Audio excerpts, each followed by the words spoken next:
All right. Happy Wrestling Wednesday, everybody. It is OC Steve coming at you with some more New Japan related wrestling news. So earlier this morning in Japan at Kurikan Hall, we saw the first round of the King of Pro Wrestling tournament take place. These were 4 separate matches, with each of the competitors winning their respective matches. Will continue on to the Jingu Stadium event this upcoming Saturday, where they will compete in a fatal 4-way, and the winner of that match will be the inaugural King of Pro Wrestling.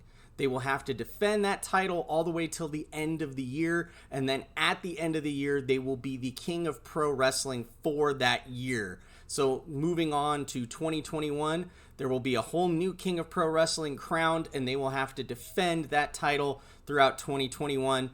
But the neat thing about this whole entire title or championship, whatever you want to call it, is that stipulations are declared by the participants, and those stipulations are voted on by the fans. So the fans get to decide what matches they are going to see from their superstars over in New Japan Pro Wrestling.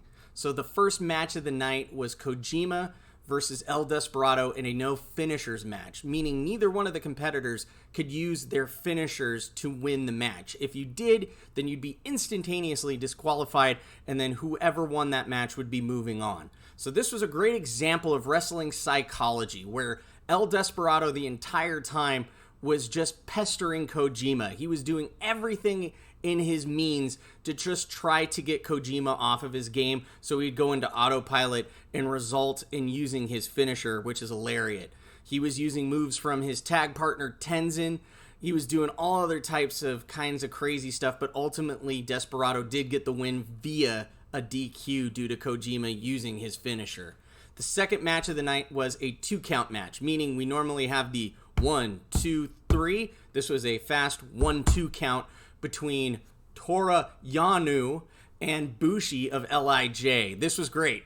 I honestly have begun to appreciate Yano over the years. He's a great comedic wrestler, meaning he doesn't take anything away from the match. He does comedic antics that still pay off and doesn't take away anything or distract you in the match. So right out of the gate, he's not using his bottle of water anymore that he usually sprays everywhere all over the crowd. He's using a spray bottle and using it as disinfectant to try to get it. He shot Bushi right in the face with that, tried to get a quick roll-up. That didn't work, and then the rest of the match unfurled from there to the point where they went on the outside of the apron, and Yano found some of that wrestling grip tape, so he used that into play, but that ended up backfiring on him because Bushi ended up tying up Yano's legs.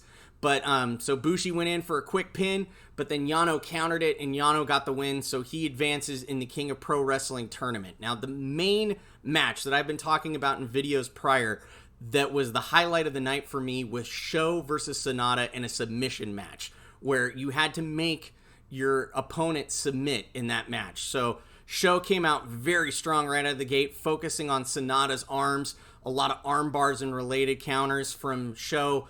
Sonata was focusing on Sho's legs and knees with a bunch of dragon corkscrews. These guys really put on a match. It's not going to be hard to see Sho advance as a heavyweight competitor in the near future. Honestly, I wouldn't be surprised if he's announced as a participant in the G1 tournament.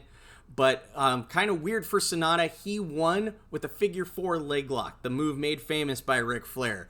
So seeing kind of his inverted kind of figure 4, it was really cool. He got the win, so he'll be advancing, and he'll be one of the 4 competitors this upcoming Saturday. Now, the main event of the night was Okada, the Rainmaker, the King of Chaos, versus the Tokyo Pimp, Yujiro Takahashi from the Bullet Club. Originally, Yujiro wanted to have a lumberjack match, which means if you were thrown outside of the ring, you'd be hit and struck with leather straps and then be thrown back into the match. But ultimately, Okada's stipulation won, and we saw a handicap match with Okada facing not just Yujiro Takahashi, but Gato and Jado as well. So that trifecta from Bullet Club versus Okada.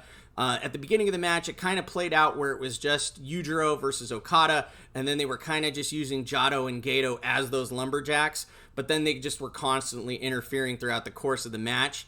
And so Okada got a win via his Cobra Clutch, which they are calling the Money Clip on Gato.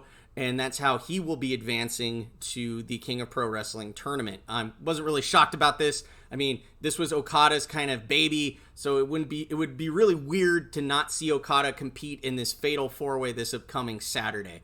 But I also have some first-hand perspectives actually there at Kurikan Hall. New Japan was trying to implement a fan cheering app. It literally had 2 buttons, one to cheer and one to boo. And this was kind of awkward for Japan fans. I have to give a shout out to Shayna, one of my fellow good sisters on Tama's Island. We talked about this because she was there earlier this morning at Kurikan Hall, and just everybody was really thrown off by it, is the impression she gave me. It sounded kind of canned, almost kind of, she said it sounded like that white noise that happens when you flush a high-end Japanese toilet. And it was very awkward for the fans in attendance because they're used to clapping in place of like actually cheering for the wrestler, since everybody's wearing masks and social distancing. And also boos are very uncommon. You usually are just rallying behind whoever you like and applauding and cheering for that wrestler that you like. It's very uncouth to kind of boo in Japanese culture. I mean, it was even to the point where they were kind of making fun of it throughout the course of the night, where Bushi and Okada were kind of just, dissing it. So shout out to her. I appreciate that insight. Who knows? I know that you could kind of hear the canned audio on New Japan World, but it's always nice to see somebody's firsthand experience and to understand how awkward that sound app was.